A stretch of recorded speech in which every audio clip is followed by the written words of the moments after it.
Hi, I'm voice and audition coach Jessica Neighbor, and welcome to my vocal studio here. Right now, I want to go over 3 key things to help keep singing easy for yourself.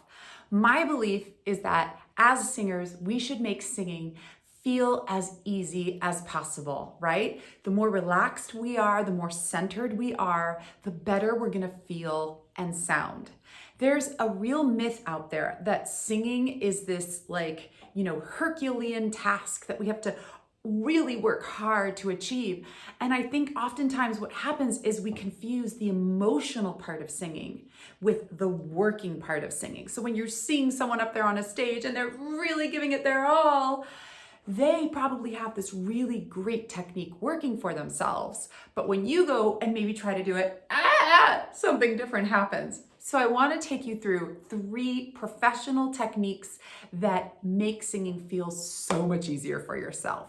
The first tip is all about keeping your head stationary. I call our heads in singing the bobbleheads.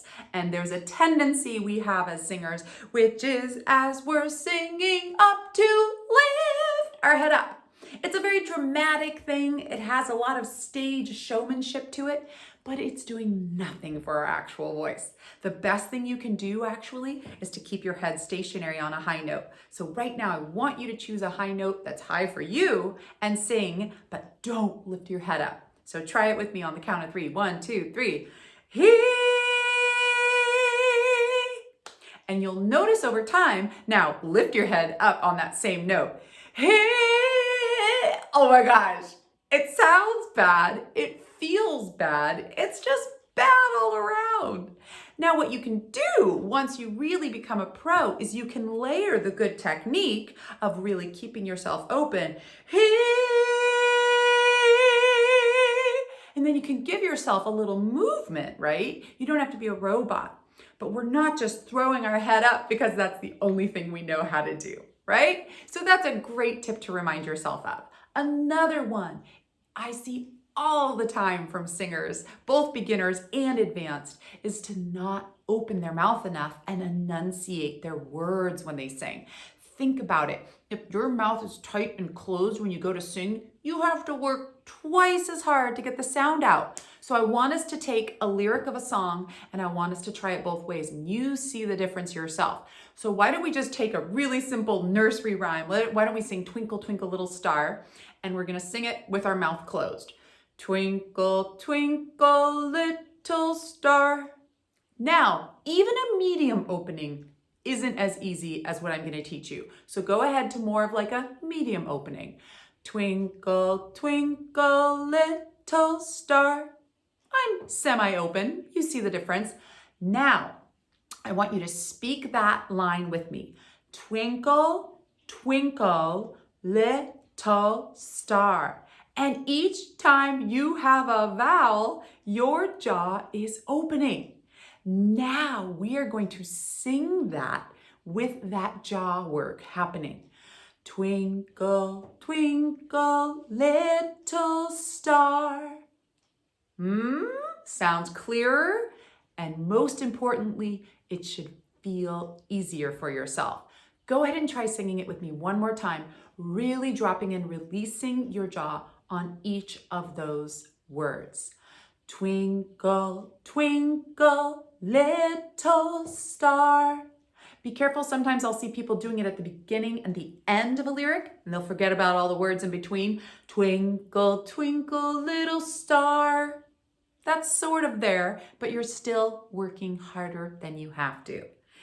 Hopefully you're seeing that all of these things we're pointing out are ways to keep singing easy and fun and not make it a laborious task for yourself. And the final thing, which is probably the most important thing about this all, is how you breathe.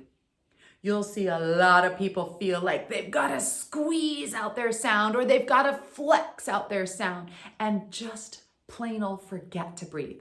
So I have a pop quiz for you. Where do you think your breath should be centered? Where should you focus your breath? So if you said your throat, I'm sorry, but that's not true. That's where your voice lives. That's where your voice box is and your vocal folds. but you don't produce air in your throat. That's where the air moves through. If you said your lungs, you are partially correct. Absolutely. That's our, our breathing organ. We use air and we breathe it in and out with our lungs. But the lungs don't actually work without the support muscles, which actually are below the lungs, the diaphragm, which sits right beneath them, and your abdominal muscles. And there's a couple little gummy muscles up here called your intercostals that live between your ribs. My point though is that you want to think more about belly breaths. You want to think about getting the support from your diaphragm and your stomach muscles to fully engage your breath support. We want as much breath support as possible when we're singers. Breath is gold to us. And I can't tell you how often I see people working really hard and muscling their voice from all the way up here.